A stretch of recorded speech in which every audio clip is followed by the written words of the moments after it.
Hey everyone, this is Isaias and welcome to another Avnet music tutorial. Today we're going to look at how to write different chord progressions for one melody. Let's just dive right in. So here's a little melody that I wrote that we're going to be using to work out the different examples that I'm going to be going through to illustrate why this practice could be useful for you guys.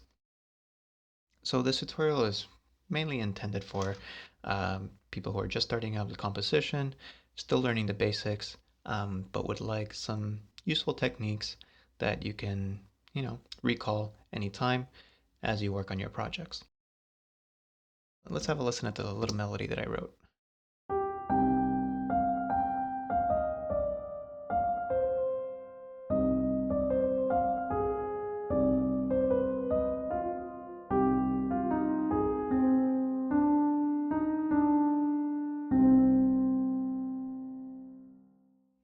All right, nothing too special, but useful for this scenario.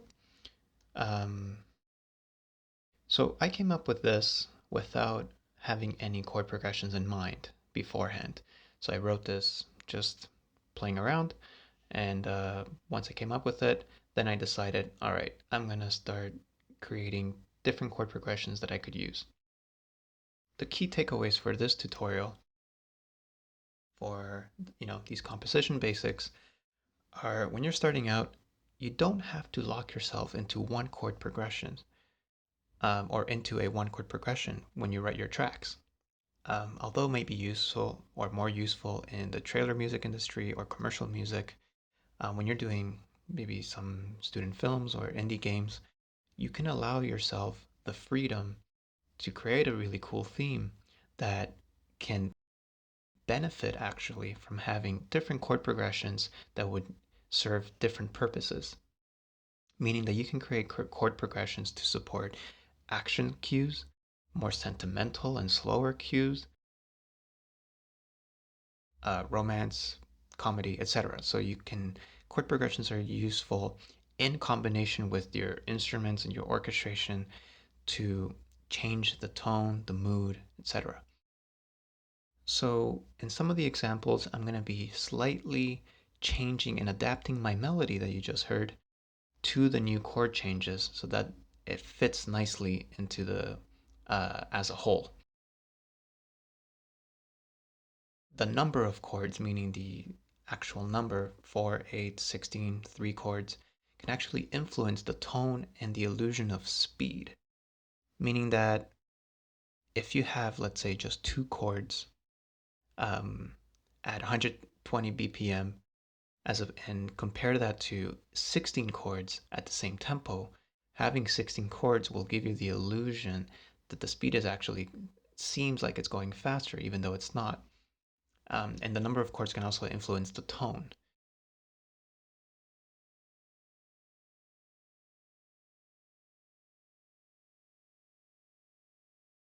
Also, something that perhaps you're not thinking about yet when you're starting out is playing around with extended chords to achieve different colors. So when I started out, of course, I was so used to just writing in major and minor. That's it. As I became introduced to extended chords, all of a sudden your canvas opens up and you have a lot more choice. So there's one example at the end of this tutorial that I'll go through where I use some suspended chords um, and as well as some sixths, sevenths, ninths, and 11th extended chords. And those, what I mean by those numbers is the um, note in that particular scale in addition to the triad. And the triads are normally made up of the first, the third, and the fifth, right?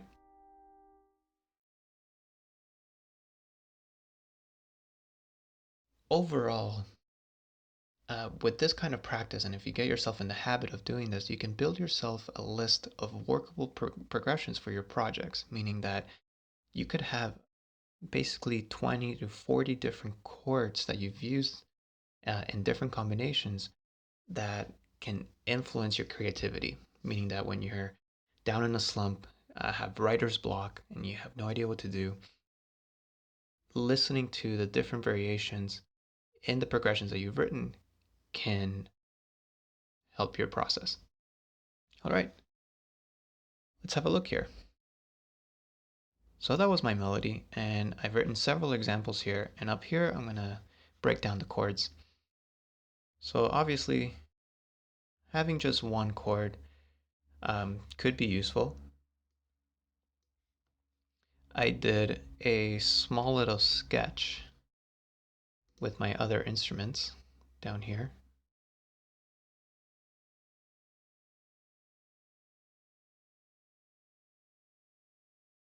Having one chord, or basically a drone in the bass, could really help set the tone, and sometimes it can carry multiple, like entire scenes just by themselves.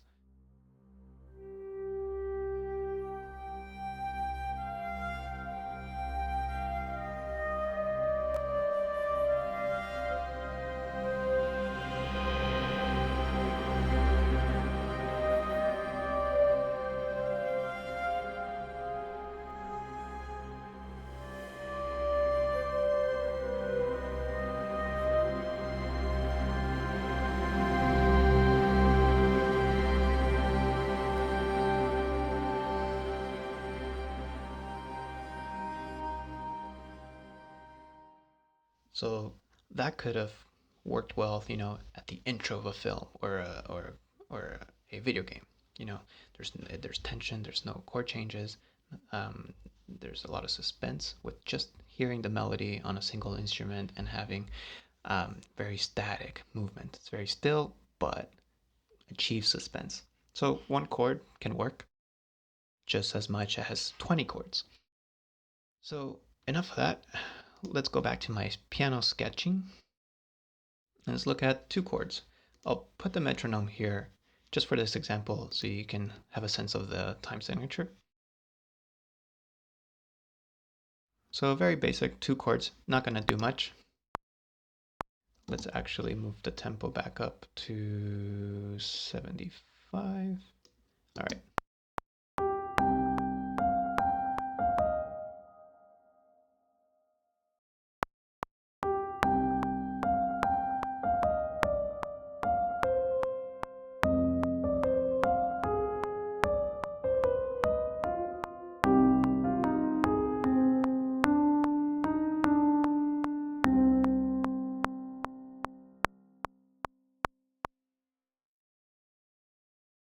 I'm still not satisfied with two chords. I think it has potential to be better. So let's try three chords. So in addition to the C minor and the F minor, I've now added my B flat major.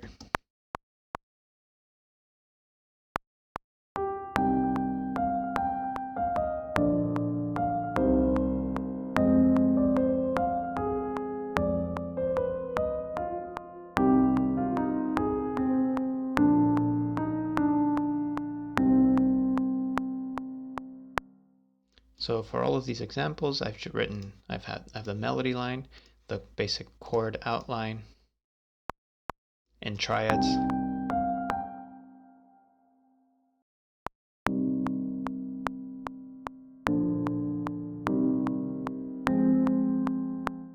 And then the bass.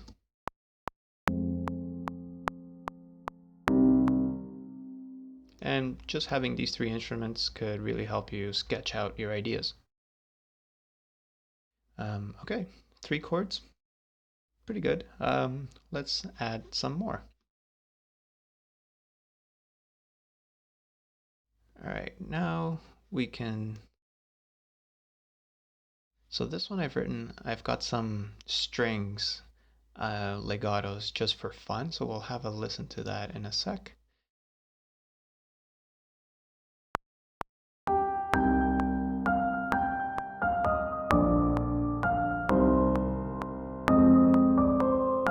I've added the G major.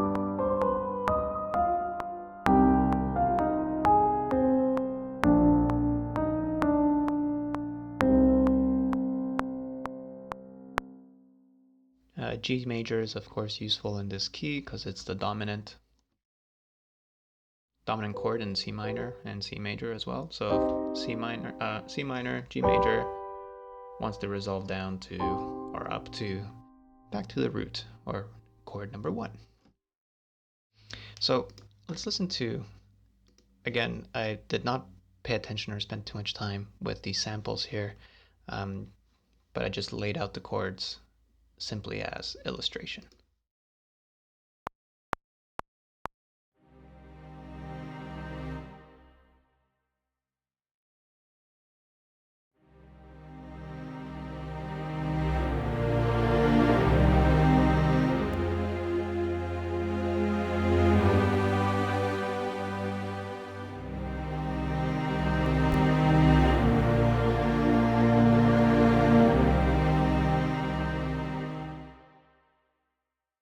Nothing too special, but yeah, I think, if I were to keep working on this, I would reduce some of the voicings and the doublings and just have more open voicing in the chords.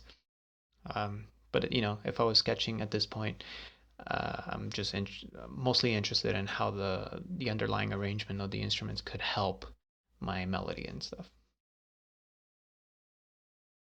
All right, let's move on. So we're at 4 chords now. And from here on, things start to get interesting. All right, so I've got 8 chords here. And I'm using C minor, B flat, major, C minor again, F minor. Now I'm introducing D flat, going back to the G, E flat, and here's my first extended chord just for fun, an F minor with the 9th. So this is basically F minor.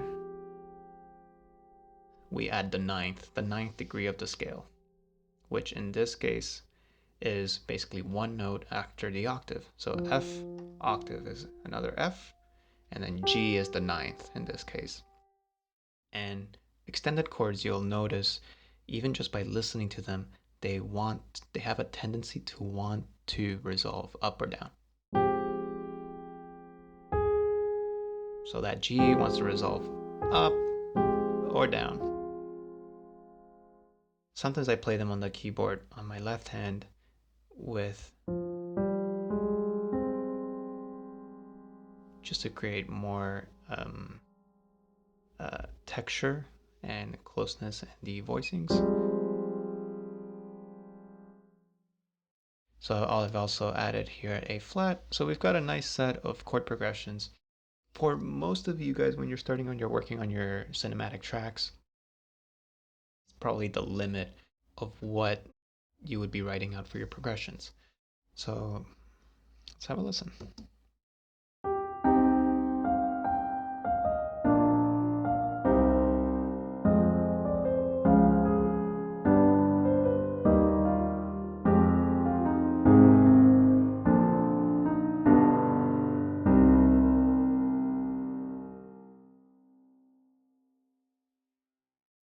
So just the chords by themselves.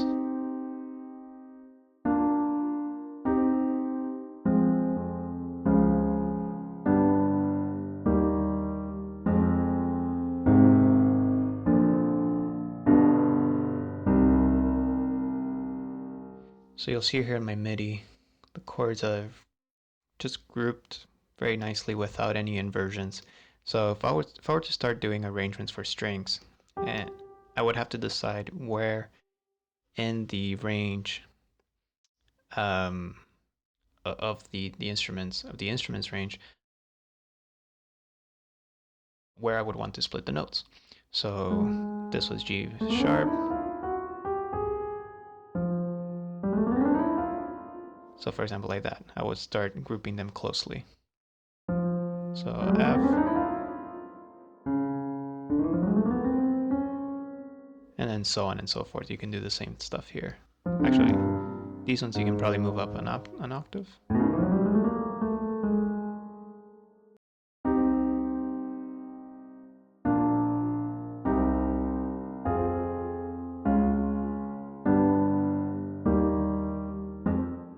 this one I would move up an octave as well, but it's entirely subjective and up to you. All right, so here it's not sounding so bad. Now at this point, we have to zoom in a little bit more because I've decided to add a lot more chords. Diminished chords, some more nines. Here is where I kind of reach the limits of, or the line between chord progression and just straight up counterpoint.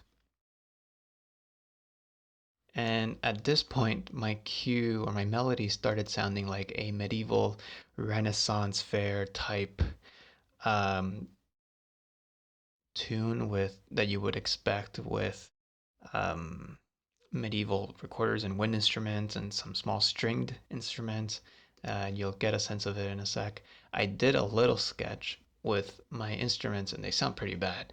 But for me at this point, if this was something that was requested in a video game, as a player, let's say, is walking through a medieval town or tavern, maybe the theme here needs to adapt to that particular style.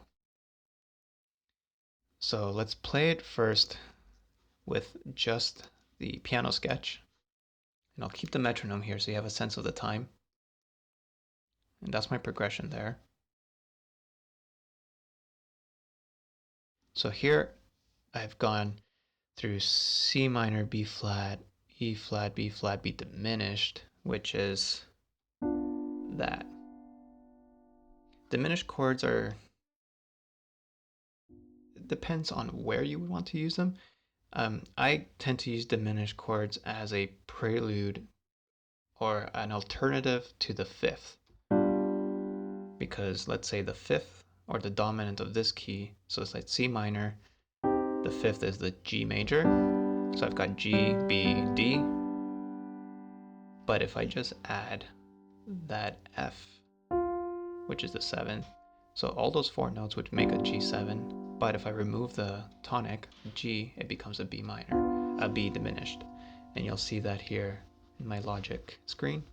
It'll display the chords. And again, this has a tendency to want to resolve.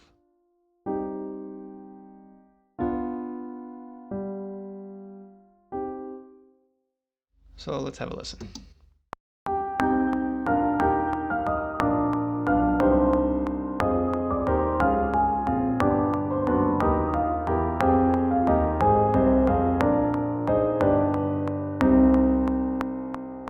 Right, it's picked up the tempo.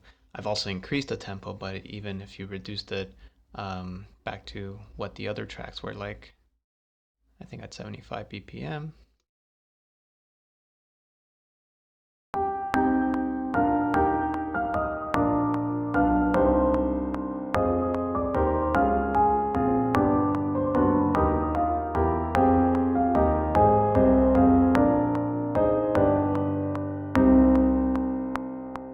At this point, my melody has a percussive quality to it, meaning that the chords that are supporting it, which is, I wouldn't even call it a progression now, this is just straight up counterpoint. And if I were to really polish it more, I would actually remove a lot of the notes just to better support the melody. And this I would keep in mind while I'm doing an arrangement. But here, the piece has taken more of a there's a set rhythm there, which is the bum bum bum bum bum bum bum. So in my sample here, my little mock-up, if we just let's remove this for now. Let's listen to what I did here with my, so let's say, where's my tambourine? Tambourine was the first thing that came to mind for this style. Right, that's the underlying rhythm.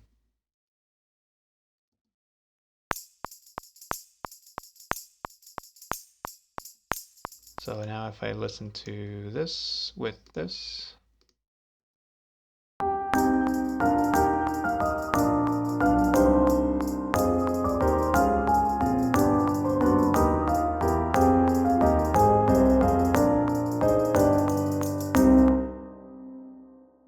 And then the rest of my mockup, I really need to get better, or more realistic sounding winds, samples. The ones I'm using are starting to get a little bit old.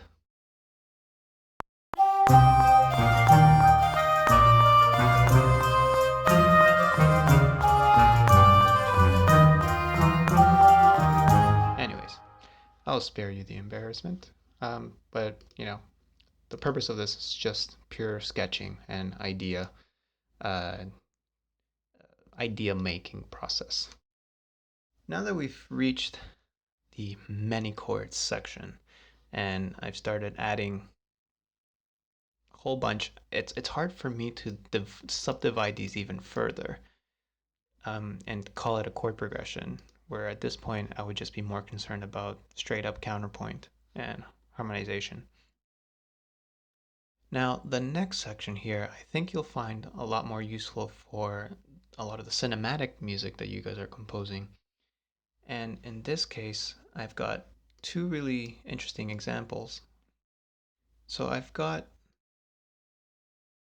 two examples, a downward movement chord progression and an upward movement.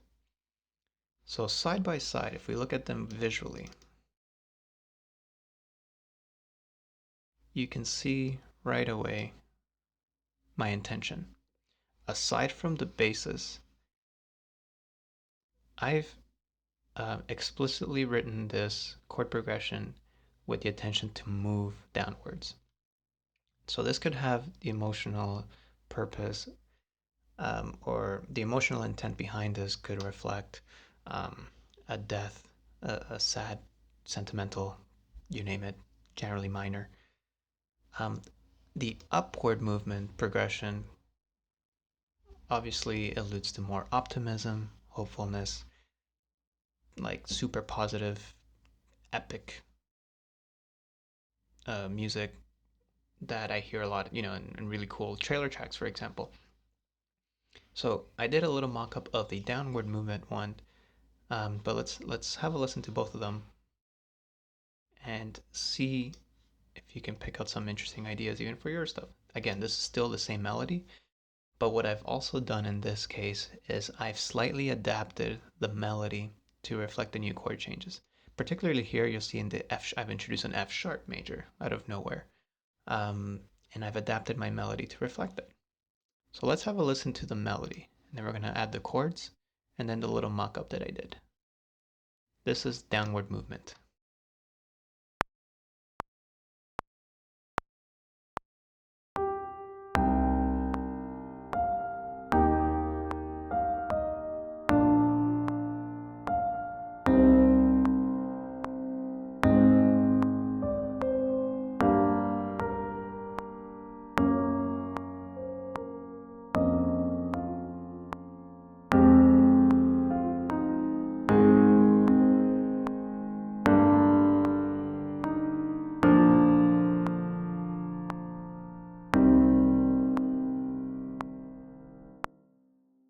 We listen to the chords.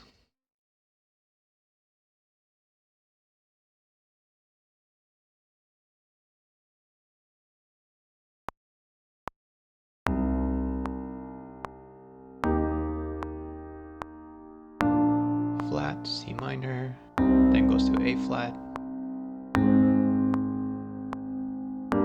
Slight change now.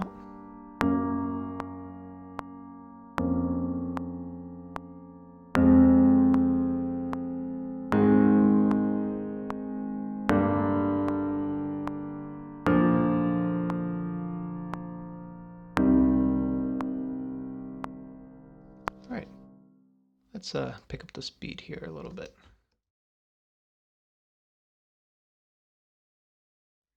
Let's move up here.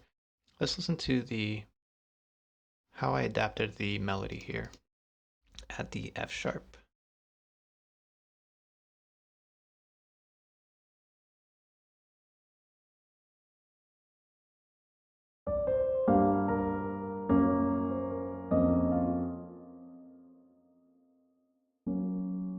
So there's I've altered the melody here to better fit that F sharp major chord.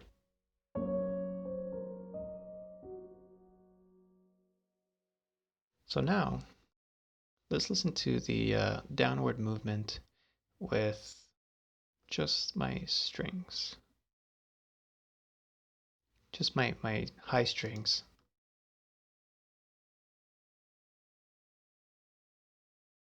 Now, when you write these chord progressions, you don't have to keep the melody. Sometimes you don't need themes or melodies to be present in a scene or whatever visual narrative you're working with. Sometimes the chord progressions themselves, as your intent to tie everything together to one theme or one thematic material. The underlying chord progression could allude to recalling the theme in your memory without actually having the melody present there.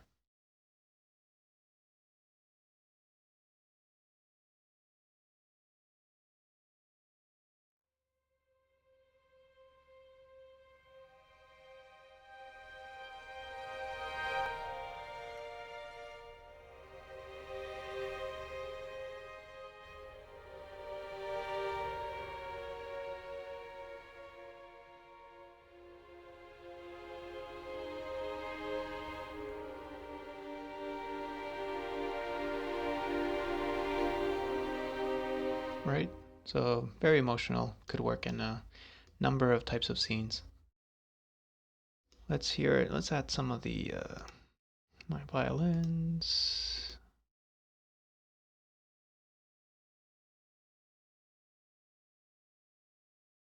I'm not gonna add the cello because I took a different direction when I added the orchestra, and I'll talk a little bit about that in just a sec. But let's look at this stuff here. I'm gonna add actually this one. See, generally you can still see the progression heading downwards.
So now, if in this style of cue, you didn't want the melody present, but you still wanted to do something cool with the rest of the instruments. So here I added some flute melody here, and I think a cello counter melody. But as the progression is heading downwards, I've actually at my new chord change, I've created upward movement not only in the volume, and you'll notice that and here, but in the direction that my instruments are going. You look at the automation here, they're all going upwards to that F sharp. So let's have a listen to this downward movement now without my piano and just as a small arrangement with flute.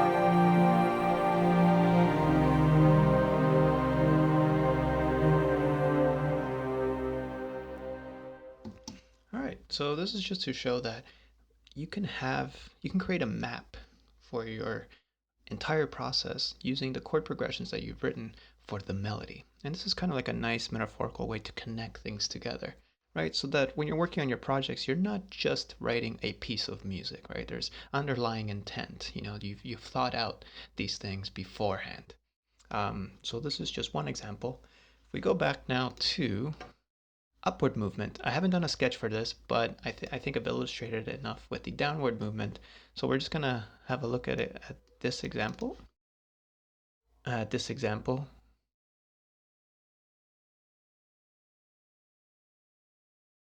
Let's open this up, go back here, going back to our regular melody. Actually, before I start, I've also altered the notes in the melody to better fit my upward, more optimistic chord progression. So if we listen to this by itself, just the melody,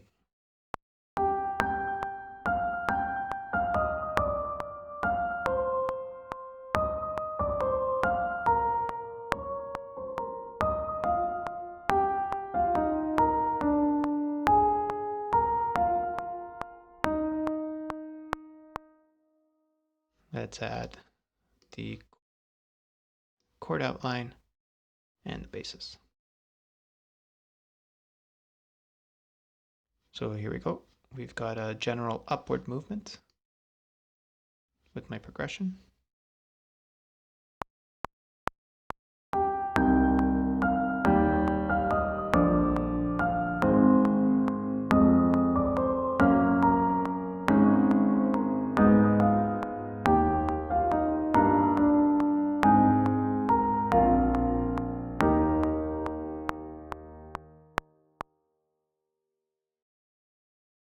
So yeah, those were the two examples. You'll notice in the upward movement, instead of ending on the C minor, I've ended on the relative major. So this is something that you can like Wikipedia super fast on what are the relative keys. So for C minor, let's go to the piano here. For C minor, the relative major is E flat major, right? You can do the same for all the other chords. So F minor, the relative major of F minor is the A flat major. And an easy way for you to remember that or to recall that is that if we go back to C minor, you've got C, E flat, G. The E flat and the G in that chord is also present in the chord for E flat major.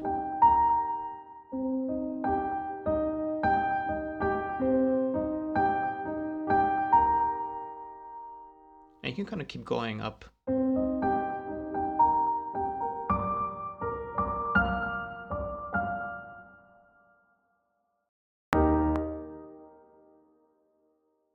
Okay, so now to conclude the tutorial, we're going to look at just a quick, but I had a lot of fun with this example, and it's using a bunch of extended chords to really change up my melody. It's not going to sound anything like what you have been listening to for the past couple of minutes. So in this case, I've written like a slower paced version of this melody, same melody. I've written slower and a lot softer so you can kind of absorb and take in the chords and kind of really listen to the textures and the colors. So let's have a listen first. And I'll go into a little bit more explanation about I won't dive in too much detail because I think this would probably benefit from having a more extended tutorial on extended chords, which if you guys are interested, I can probably do at another time. Here I have free time, so I did not write it with any metronome or time signature in mind.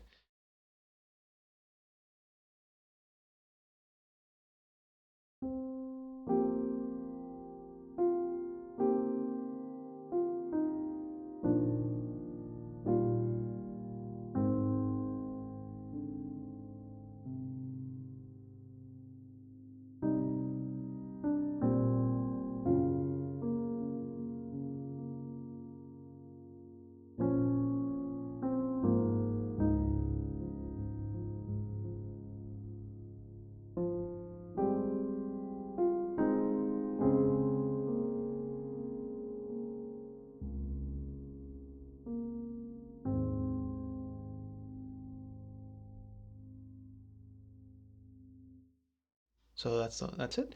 The beautiful thing about extended chords is they lurk in the space between these absolute major chords and absolute minor chords.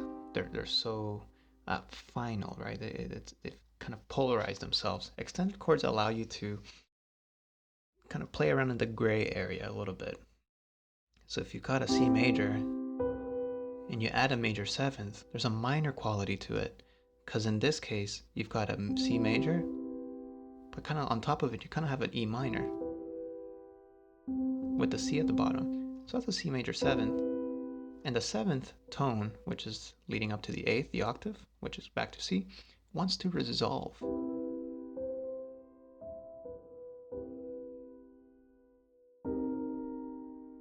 This would be the minor version of it, C minor seventh.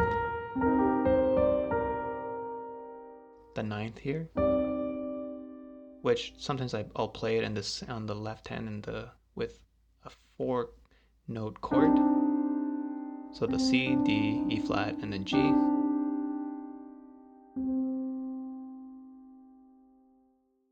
So if we look at some of the chords here, let's go back.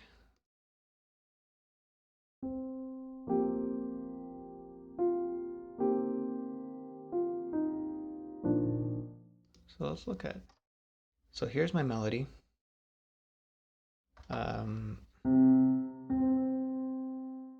So before I was starting out I was jumping from G to G.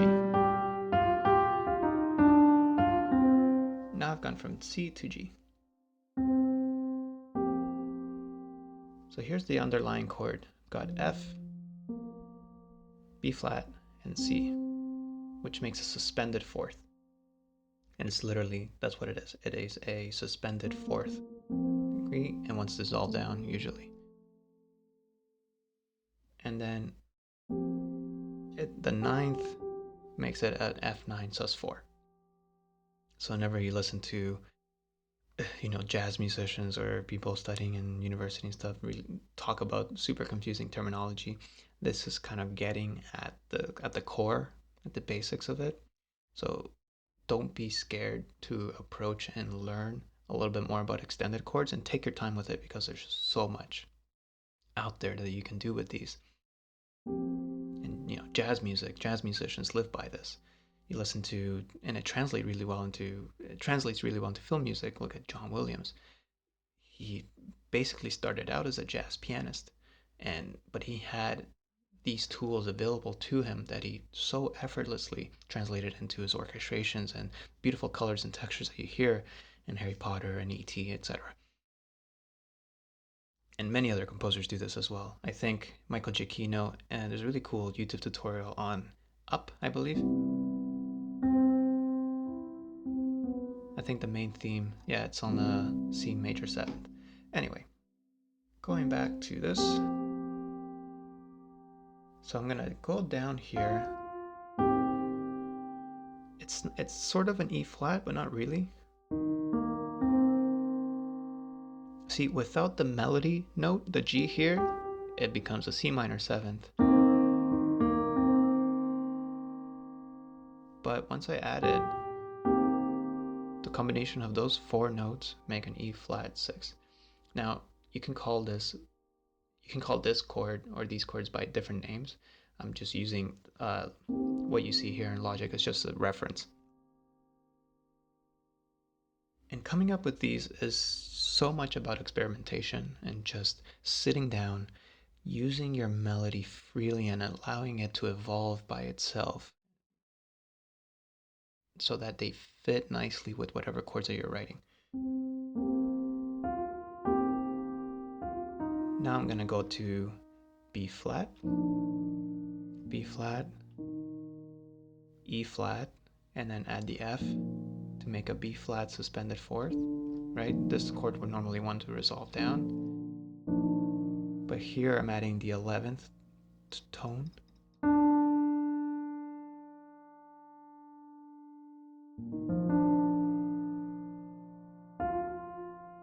So what I've done is then move the F to a G to make an E flat with the added ninth.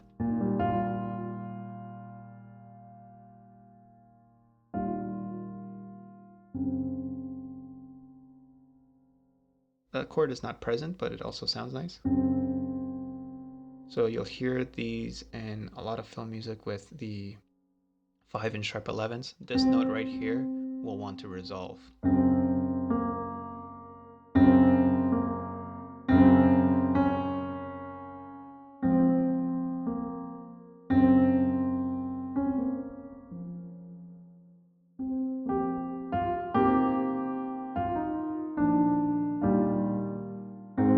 So here I'm adding the sharp 11th again.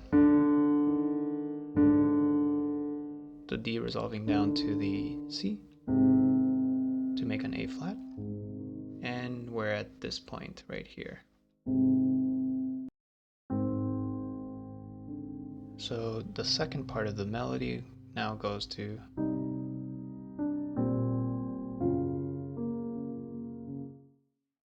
these chords. When you arrange them with strings or a choir or winds, they'll have this really beautiful ethereal quality. And I would even recommend using extended chords on your synths. Now, if you're using super cool synths and that have like thousands of sounds, try adding some extended chords. You'll be surprised at the textures that you can get out of these. So here I've got C minor.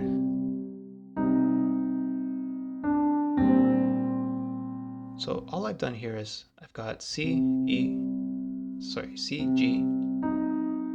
and then the E flat making up my C minor. And then when I go down, I'm moving the C to B flat. And it's sort of a G minor outline.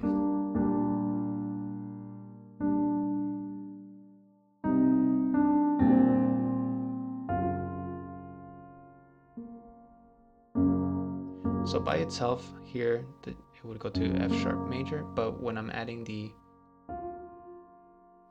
F, it turns into an F sharp with a major 7th. The next section here starts same idea.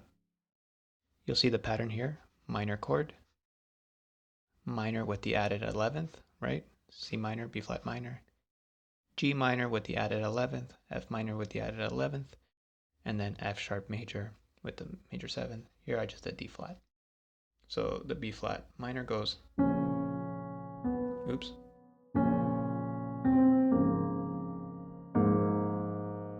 If I added that C sharp, it would turn into a D flat 6. But I did not like that sound of the C sharp there, so I just left it out.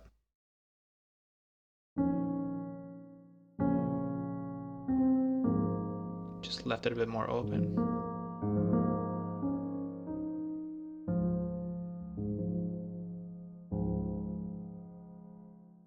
And then at the end, I've got my super tense F minor with the added 9ths, which is that F, G, G sharp or A flat, and then C.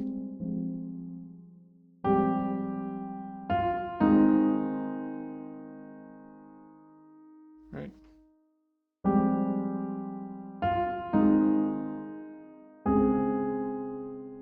So it sounds like a complicated chord, but what I'm trying to do is go to the B flat minor 7, which is that. Because this note here, the B flat, wants to resolve and then nicely to the A flat major.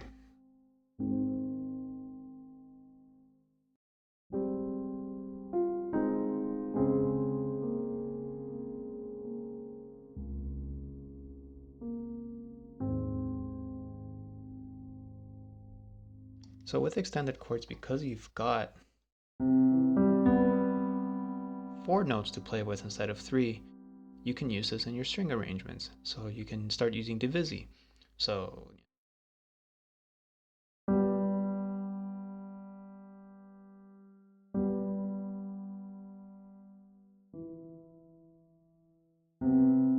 give yourself more notes to add to the textures. Something else that you can do with extended chords, just as a side note and an idea, So this right here, and I want you guys to try that out on your keyboard just to get different colors. Let's take the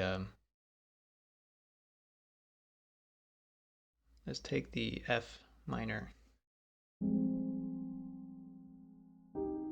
which is that the F minor with the 7th and the 9th. So basically what this is, two minor chords combined. So I've got F, A flat, C. So C now is the start of the new chord, C, E flat, G. If I play them together, so nice, like very sentimental chord.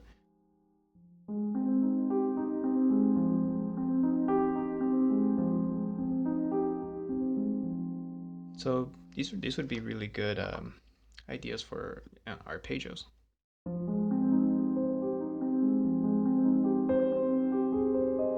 So here what I've done, the second example is try combining a minor chord and a major chord on top.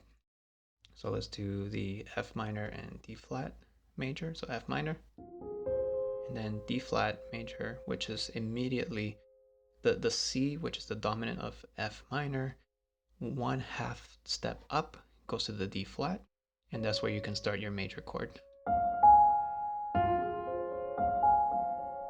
So if I were to arpeggio this a little bit,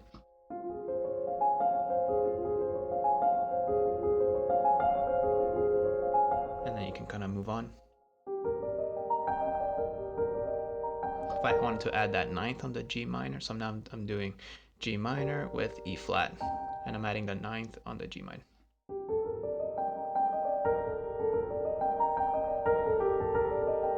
C minor and A flat major. So these are sort of extensions that you can also work with. I won't get into diminished, even I talked a little bit about diminished, but I won't talk about augmented or too much about other suspensions, just because I think you guys might already be a little bit familiar with these. So yeah, I think that's basically it. So that's it. That's my tutorial on how to help yourselves with writing different chord progressions for one melody. And then once you've got a arsenal of chords and progressions that you can draw from for inspiration, this is where your music can really take off, right? This is where your thought process becomes more metaphorical and emotionally attached to whatever the narrative is that you're working on. So I encourage you guys to, you know, try writing a melody and kind of follow the same process. Start with one chord, the melody by itself, two chords, start adding three chords, four chords, eight chords, many chords. See how much you can subdivide these just for fun. Start doing downward movements in your chords, upward movements. You can do upward and downwards, doesn't matter, it's up to you. And then also extended chords. Just play around with these and see what you come up with. All right, that's it for today, and hope you guys enjoyed it and learned a few things. All right, guys, have a good one.